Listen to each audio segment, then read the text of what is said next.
Hello friends, welcome back. मैं हूं Mahesh Gurjar from MJ Infosoft and MJ motion pictures. इस lesson में हम @इनपुट के बारे में जानेंगे। इसको हम एनोटेशन या तो डेकोरेटर भी बोल सकते हैं। @इनपुट का मेन पर्पस पेरेंट कंपोनेंट में से डेटा को चाइल्ड कंपोनेंट में ट्रांसफर करना या शेयर करना है। सेम वे आउटपुट डेकोरेटर भी है। इसका एग्जांपल हम नेक्स्ट लेसन में देखेंगे। आउटपुट का कॉन्सेप्ट इनपुट से उल्टा है। चाइल्ड कंपोनेंट में से कोई डेटा को पेरेंट कंपोनेंट में ट्रांसफर या शेयर कर सकते हैं। इनपुट का एक एग्जांपल समझते हैं। मान लो कि एक स्टूडेंट नाम का मॉडल क्लास है, एक एड्रेस क्लास का मॉडल क्लास है। एड्रेस क्लास के अंदर सिटी एंड स्टेट नाम के दो डेटा मेंबर है। देन स्टूडेंट क्लास के अंदर roll number, name and address class का object as a data member है, मींस कंपोजिशन है। अगर आपने कंपोजिशन लेसन्स को नहीं देखा है तो पहले आप कंपोजिशंस के लेसन को देख ले, बाद में इस लेसन को देखें। तो मान लो कि ऐसा मॉडल क्लास का स्ट्रक्चर है और जो भी डेटा है वो स्टूडेंट पेरेंट कंपोनेंट के अंदर ही है।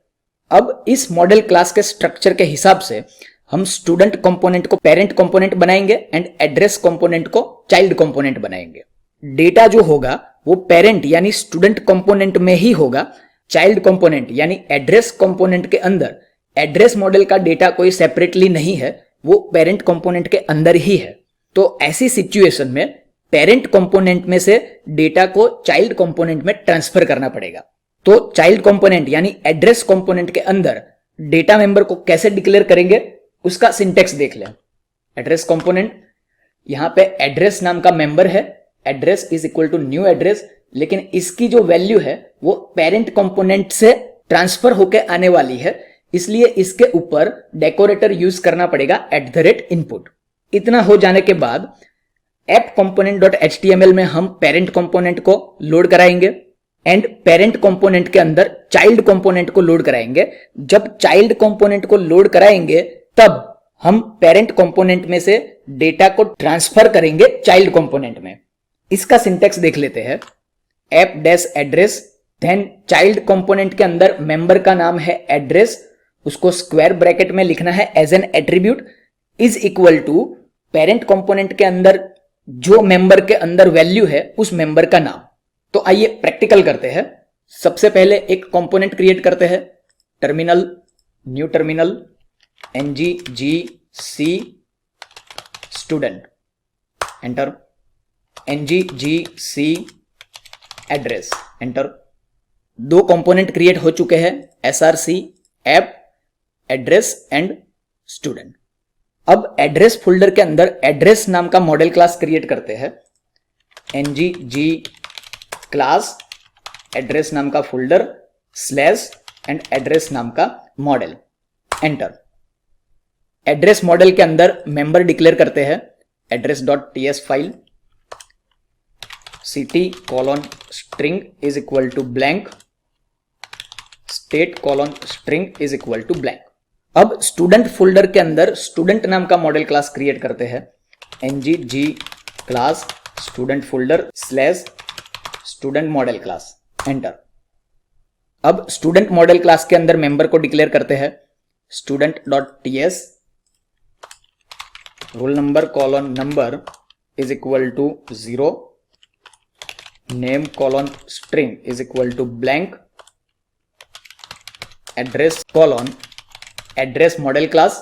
हेल्प में से प्रॉपर फोल्डर को सिलेक्ट करना है आपको, src app address and address, enter. Is equal to new address. तो चाइल्ड क्लास भी डिक्लेयर हो चुका है, पेरेंट क्लास भी डिक्लेयर हो चुका है। अब एड्रेस कंपोनेंट के अंदर जाते हैं। Address component.ts file,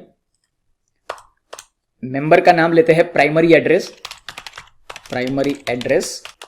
colon address. यहां पे हेल्प में दो एड्रेस है, आपको प्रॉपर लोकेशन सिलेक्ट करना है। ये src app address and address select करके एंटर, ऑटोमेटिकली ऊपर इंपोर्ट भी हो जाएगा।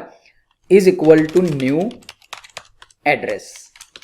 अब इस मेंबर में वैल्यू पेरेंट कंपोनेंट से ट्रांसफर होने वाली है, तो इसके ऊपर डेकोरेटर ऐड करना पड़ेगा @input, select and enter, round bracket start stop. अब चाइल्ड कंपोनेंट के HTML में डिजाइन सेट कर देते हैं। एड्रेस HTML, इसका हेडिंग चेंज करते हैं H3 एड्रेस। UL LI में मेंबर्स को प्रिंट कराते हैं UL LI city colon double curly bracket start double curly bracket stop. Member का नाम है primary address dot city LI state double curly bracket start double curly bracket stop primary address dot state. इसके नीचे एक HR print करा देते हैं। यहां तक चाइल्ड कंपोनेंट क्रिएट हो चुका है, चाइल्ड कंपोनेंट का HTML पार्ट भी सेट हो चुका है। अब पेरेंट कंपोनेंट में जाते हैं, स्टूडेंट कंपोनेंट डॉट TS। यहां पे एक मेंबर डिक्लेयर करते हैं student colon student select and enter is equal to, जो डेटा होगा हमारा पेरेंट कंपोनेंट में होगा, तो यहां पे हम डायरेक्टली डेटा को स्टोर करते हैं। Curly bracket start and stop, की वैल्यू पेयर में पहले role number colon 101 comma second की नेम कॉलन सिंगल कोटेशन के अंदर महेश गुर्जर कॉमा थर्ड की एड्रेस। अब एड्रेस जो है वो खुद एक मॉडल क्लास है, तो उसकी वैल्यू में फिर से एक ऑब्जेक्ट स्टोर करेंगे, तो colon curly bracket start stop city नाम की सिंगल कोटेशन के अंदर अहमदाबाद कॉमा सेकंड की स्टेट कॉलन गुजरात। तो अब पेरेंट कंपोनेंट में एड्रेस का जो डेटा है उस डेटा को हमें ट्रांसफर करना है चाइल्ड कंपोनेंट में। तो उसके लिए स्टूडेंट के HTML में जाते हैं। यहां पे मैं हेडिंग चेंज करता हूं H1 स्टूडेंट कंपोनेंट, स्टूडेंट के डेटा को प्रिंट कराते हैं H2 tag name double curly bracket start stop student dot name. उसी के बाजू में रोल नंबर प्रिंट कराते हैं dash dash dash dash dash roll number double curly bracket start stop student dot roll number. अब H2 के नीचे child component को लोड करना है, तो ऐप डैश एड्रेस। तो जब हम चाइल्ड कंपोनेंट को लोड कराते हैं तब यहां से हम डेटा को ट्रांसफर करते हैं। तो इसके सिंटेक्स में चाइल्ड कंपोनेंट के अंदर मेंबर का जो नाम है उसको डिक्लेयर करना है स्क्वायर ब्रैकेट में, square bracket start and stop. Child component में मेंबर का नाम है primary address is equal to double quotation में पेरेंट कंपोनेंट के अंदर जो डेटा है वो डेटा असाइन करना है। तो पेरेंट कंपोनेंट के अंदर डेटा कहां पे है, स्टूडेंट डॉट एड्रेस। तो इसका मतलब ये होता है चाइल्ड कंपोनेंट के प्राइमरी एड्रेस के डेटा मेंबर में पेरेंट कंपोनेंट के अंदर एड्रेस डेटा जो है वो यहां पे हमने असाइन कर दिया, ट्रांसफर कर दिया। अब स्टूडेंट कंपोनेंट को लोड कराते हैं मेन कंपोनेंट में, तो app component dot HTML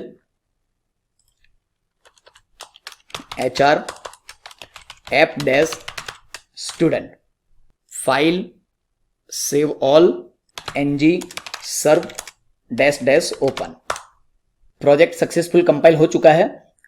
output student component name and roll number, then student component से चाइल्ड कंपोनेंट में जो डेटा ट्रांसफर किया है वो डेटा सिटी एंड स्टेट।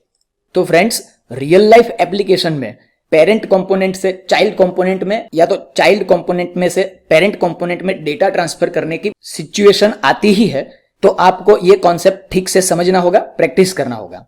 अगर आपको कुछ भी डाउट्स है तो आप कमेंट कीजिए। मिलते हैं नेक्स्ट लेसन में नए कॉन्सेप्ट के साथ।